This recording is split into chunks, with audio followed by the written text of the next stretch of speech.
as you might expect, I consume a fair amount of podcast content. I spend a fair amount of time talking to podcasters, and I thought, how about I bring 4 lessons from high performing podcasts? And by high performing, just as a heads up, I don't mean downloads. I mean like making a difference in these brands and businesses, 4 things that they're doing that we could steal. So I say today we steal some stuff. Let's do it. Welcome to the More Profitable Podcast with Stacey Harris. I'm Stacey, and this is the spot to learn more about the strategies, tactics, and tools you need to build your more profitable podcast. My team and I work every day with podcasters like you to shift shows from frustrating time sucks to productive members of your sales team, because your show should be built to generate and convert leads. So let's get into it. I want to start by setting some context because I think context is important. Too many of the conversations I'm having with podcasters who are looking to be generating more business with their podcast think that that is about doing more. It is about doing more episodes. I'm seeing a lot of people thinking, you know what? I think I should go to twice weekly episodes, or for my pre-launch content, I'm going to do my regular episodes plus a special series of episodes, plus a private podcast, plus more and more and more. We're adding and adding and adding. And doing more of something that's not currently working is not going to get you better results. It is not that they need more content from you. It is that they need different content from you. And so as I sat down and I was sort of evaluating some insights I've had from auditing podcasts, from our clients, like our production clients podcasts, from people I've been sitting down with in podcast strategy intensives, and also just like what I'm seeing in the market as I consume content. There were 4 pieces that I was like, these are the places where I want you to put that more energy. And what you're going to realize is as we go through these 4 pieces, at no point will the more in this mean you creating more, you generating more stuff. Because that instinct to do more for the sake of more is almost always rooted in trying to prove ourselves. And very rarely do we generate sales and leads when we're trying to prove how smart we are. Instead, what we want to be doing is delivering them the things they understand where they're at. And so I talk a lot about this when I talk about meeting them where they are content, right? These are those self-identification episodes. These are those episodes where we're talking to them about where they are now and we're showing them what's possible on the other side. And that could be through education, that could be through training, that could be through mindset. This is often what it is changing their beliefs about something. Frankly, today's episode's a really great example of this, in the sense that, yeah, we're going to be talking about some things, but my big intent for this episode is for whoever listens to it to understand that more is not the option. That doing more, that making this harder is not the thing that's going to switch the lever over. And in fact, and this is frankly the biggest part of it, each of these 4 things, if done, allow you to get more in a simpler fashion so that your show is better leveraged, so that you're getting more juice for that squeeze, because that's a game changer. And it's something that allows us to see a real impact in our business without burning ourselves out to get there, because that's what this constant push for more is. And so when we're talking about some of these mindset episodes, it's not about like suddenly adding some woo component. Because I know when we start talking about mindset stuff and we start talking about some of these softer things, especially as experts who know our stuff, it's easy to be like, well, I don't want to get in the mindset trenches with them. I want them to understand the information I'm giving them. I want them to trust me as a resource. When we talk about shifting beliefs, this is not airy-fairy. This is tactical. Because if you do not believe that XYZ is possible on the other side of ABC effort, you're not going to put in ABC effort and you're never going to reach XYZ outcome. And so this belief system and mindset stuff is some of the most important education you're going to be doing.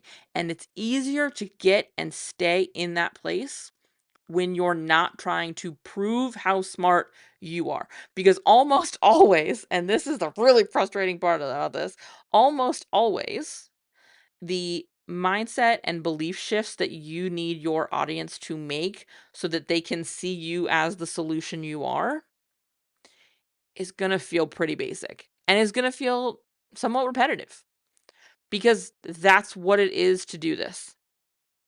Because the people who are hiring me are not already podcast production experts. That's why they're hiring me. They're hiring me for perspective. They're hiring me for my expertise. And so it's not my job to meet them at expert level. It's my job to meet them where they are now and to help them see that by shifting their current process, on the other side of that, being able to build a leverageable sales asset that delivers results over and over again is possible. And so as we're working through these pieces, I want you to keep that in mind. Nothing here is about adding to your current to-do list. If anything, what we're talking about is probably going to be about refining something you're already doing or replacing something you're already doing. But in most cases, it's going to be refining because the people who I work with, and I'm going to guess this is probably not super different for you, are not stupid. They're incredibly intelligent. They're incredibly well-versed in their business and in what needs to be happening. And so I don't need to reinvent a whole lot. There is so much good stuff already there. And again, I'm guessing this is probably true for you and your clients too. They're already in a place where they've got some stuff. They've got some pieces, and it's just about refining and I talk about this a lot, but making that 1% shift, because that's generally what makes a way bigger difference than lighting a match, burning it down, and hoping hoping the ashes turned into something great. Before we dig in, I do want to let you know we are going to be bringing some new content over to the podcast newsroom, our private podcast, this summer. So make sure if you are not currently subscribed, you do that heading over to thepodcastnewsroom.com. I'm going to be changing it up a little bit over there. We've been doing some Q&A stuff through the first half of this year, but I've been seeing where there's some gaps training wise. And so I think we're going to be releasing some cool sort of one-off kind of training focused episodes over there over the summer, tying some stuff into what we do in the podcast housekeeping series. So keep an eye out over there. Make sure you are signed up. And in the meantime, catch up on an entire back catalog of some really, really important questions, especially around like some real sales focused strategies around like calls to action and things like that. So the podcastnewsroom.com is the place to be for the news you need for a more profitable podcast. Let's dig in to these 4 things because I want to spend a little time with each if we can.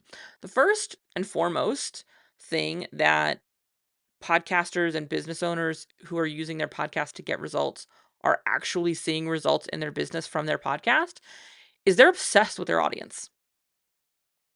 I think it's easy to get stuck in the gazillion pieces of building your brand and get sort of pulled from the core that matters most, which is the people who you serve and the work you do for or with them.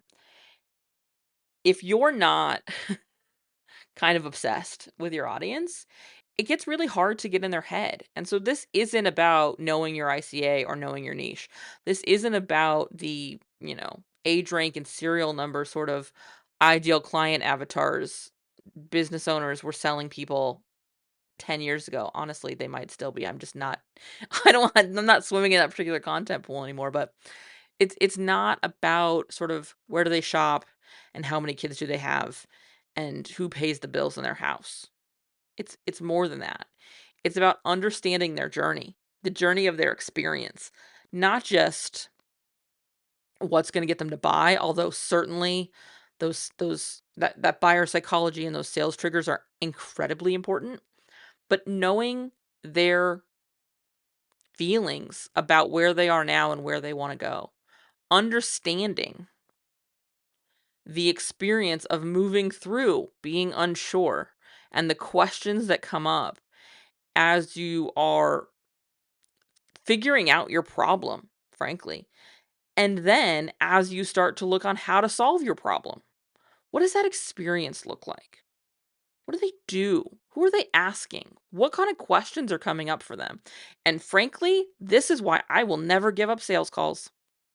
And this is why when I see people working really, really diligently to remove the need for sales calls from their business, I know their content is going to get worse.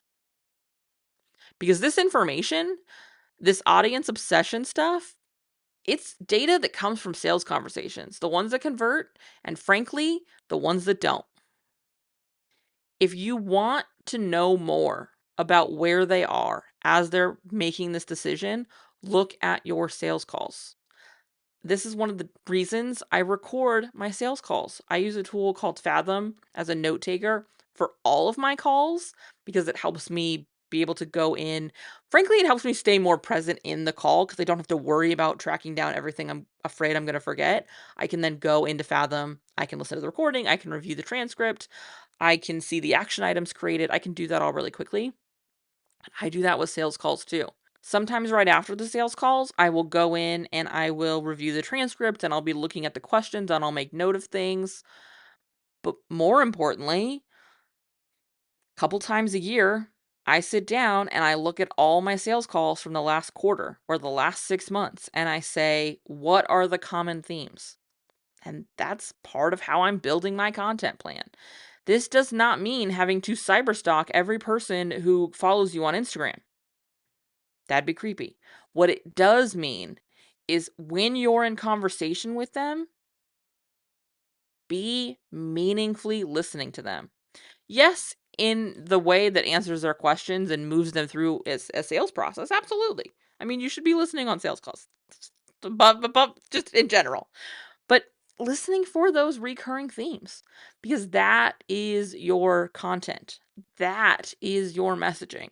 That gives you the ability to be crystal clear on who you're talking to and where they're at and what's possible for them on the other side of your work because you've been in conversation with them. And that obsession, honestly, is clear in your content when it's there. Because that's when you get the DMs, that's when you get people showing up on sales calls saying, you are in my head. I got an email the morning I'm recording this. I got an email from somebody from a podcast that just released that was straight up, you are in my head. I said these words to my coach a couple of weeks ago. It's time that we do this. And now we're moving forward, looking at the best option for them. And I have zero doubt that they're going to end up in a container with me over the next couple of months, probably an intensive, frankly, but without a doubt, because I can say the things to them that they're saying to the people in their lives, or sometimes only inside their head, because I've had other people say them to me on sales calls, because I've had other people give me insights on where they are when they're ready to buy from me. So be obsessed with your audience. Number 2, and you're going to be like just super surprised. Prepare your shocked face. You're going to be so surprised that I say this. They are strategically planning their content. And I know that because I can see that in their episodes. There is a consistency. They are tying thoughts together. They are moving through a process. Episodes are built to fill a role. They're building trust. They're qualifying leads. They're nurturing them into a conversion. They're moving them through a decision-making process. And more importantly, I can tell when you're not doing this because your show is filled with episodes that are, what do they want to hear right now? What do I want to talk about this week? It is evident when your content is built to move someone through a decision because these pieces fit together. If you look at the last I don't know, 4 to 6 weeks of content on this podcast, you will have seen me move through a pretty specific pattern of content because we were moving through a launch for summer camp. There's a really understandable theming. And now, as we move out of that, you're not going to suddenly see me just sort of talking about whatever. No. Now, we're building content that speaks to people who were like maybe interested in summer camp, but it wasn't an exact right fit. They wanted the outcome, but not the container. Guess what that is? It's a podcast strategy intensive. Guess what offer this episode is built to sell? That's right, my love. You have a call to action to join me for a podcast strategy intensive coming your way as we finish. Because it makes sense as a next offer for folks who were interested in the outcomes of summer camp, but don't want a group program, who don't want to do it over 8 weeks, who want more direct one-to-one access to me. That's what we're talking about when we're talking about strategic episode planning. Episodes complement each other. They're built to do jobs, to fill roles, to execute different stages of the buyer journey, and connect intentionally with different parts of your business. They build off each other. Part number 3, or item number 3, they have offer aligned content. And this ties hand in hand with that strategic episode planning. This ties hand in hand with what I was just talking about, where we had talked about summer camp for a while, and now we're talking about another route to that same outcome for those who were a no for summer camp, but a yes for the outcome. When we move through these next couple of weeks, you're going to see me talking about other ways to work with me that make sense for where we are in the year and where my capacity and our team's capacity is for work. We're going to be talking about the podcast launch accelerator because we're going to have spots opened up in Q3. We're going to be talking about production because we'll be taking on a couple more production clients before the end of the year. And I can tie our offers into our content because they are strategically tied together. And when I'm listening to the shows of people who are generating real business from their podcast, every single episode is tied to an offer. And not just from a content perspective, but from a call to action perspective. There is a clear next step. Not a hey, you might like, but an intentional invitation to take the next step, to move forward with what's going to work. And that comes down to planning. When we sit down with our production clients this month, I'm asking each and every one of them, what are we selling? What's going on in Q3 that we need to make space for? And when we start with that, we can't help but build content that leads to it. And this is why having an understanding of what you're selling and when you're selling it and how you're selling it and who you're selling it to has to be the first step.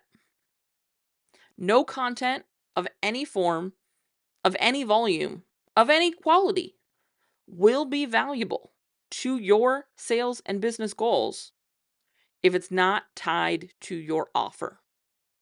If it is not connecting the listener with the opportunity. And again, this is not about soft playing passive aggressive CTAs with like, this might help. No. It's about saying, here's our logical next step. And that comes from planning. That comes from having systems and support that allows you to show up for that kind of machine. And that's the last piece we're going to talk about. When I look at shows that are doing well, the people who I talk to, they have support. That support doesn't always look like a full service production agency. It might look like a podcast VA. It might look like regular planning sessions with a content strategist. we have a couple of clients who do this. They've got 2 intensives with me a year, and in those intensives, we plan 6 months of content. We audit the show from the past 6 months. We plan the next 6 months of content, and we meet twice a year because they have support or they enjoy DIYing their show. It varies depending on client, but they don't need the whole uncommonly more production bubble. They just need the call with me. And so that's what we do. And they plan those sessions and the subsequent batching intentionally in their schedule. We meet in their lulls, sort of when they're slowest, and they sit down and we audit and we plan, and then they go to work. They batch that content. They repurpose. We've built repeatable series for them so they know these landmarks are going to be here. They're in building episodes intentionally. This is not about working harder. This is not about doing more or investing more. It's about building efficiency into your system. It's about protecting your energy so this thing does not burn you out. Because frankly, when this thing works, you're going to be working harder. You're going to be seeing more clients because when it works, your client list gets full. And this is why the system is so important, because often what I see happen is people plug and play parts of this.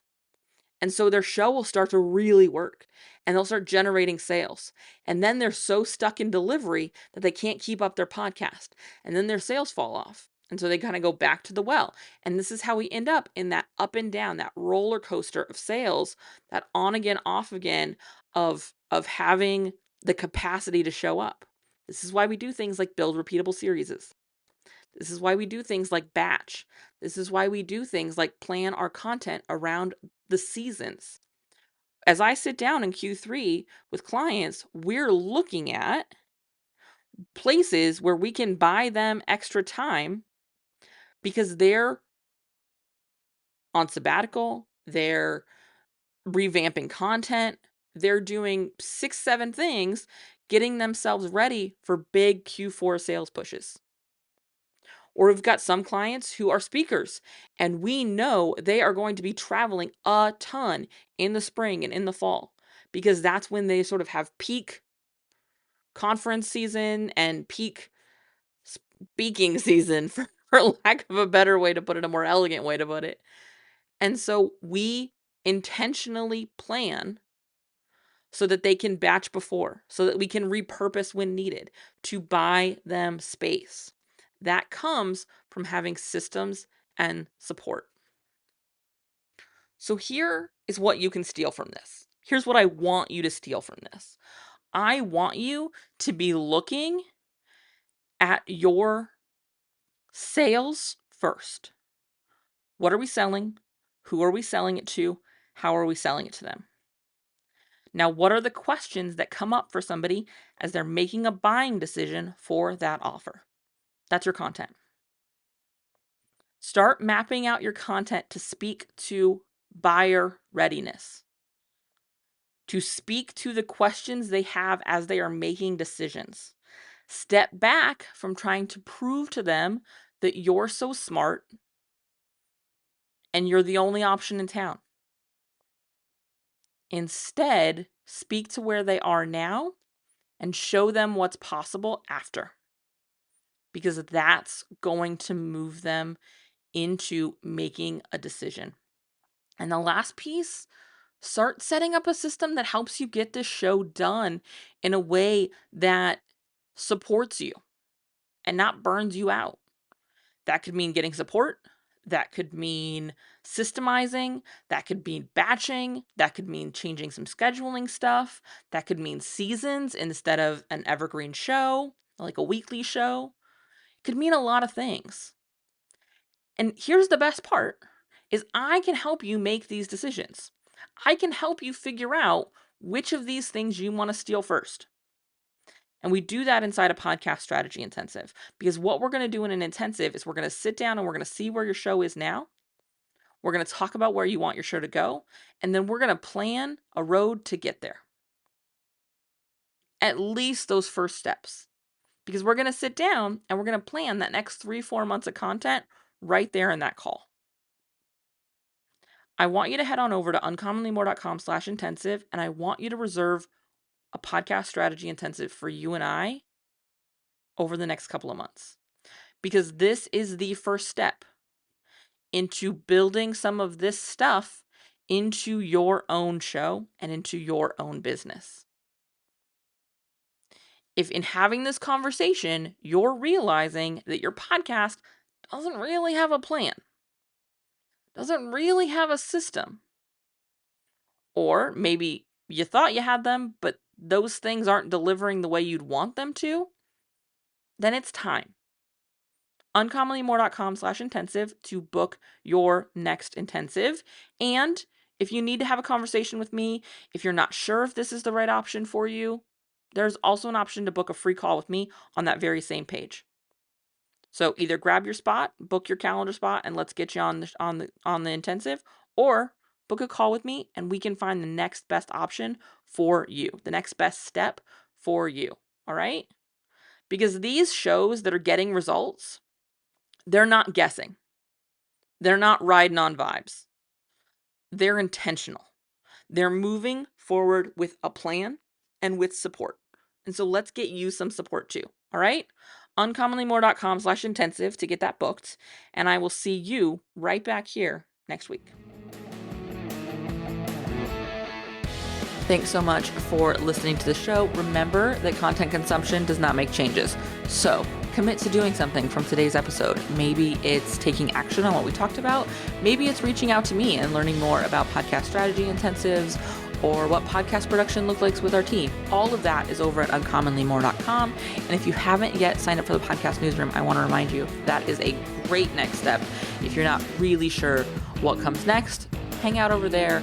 Get those exclusive private episodes. That's over at podcastnewsroom.com. And the last favor I will ask, because social proof is endlessly important for sure, is to leave a rating or review for the show. If you go to ratethispodcast.com/more, that's the easiest way to do it. But I would love to hear what you thought of the show, what you think of the show, and if the show has been helpful for you. I can't wait to chat with you. So this is just the start of the conversation. Reach out so we can keep it going. Talk soon.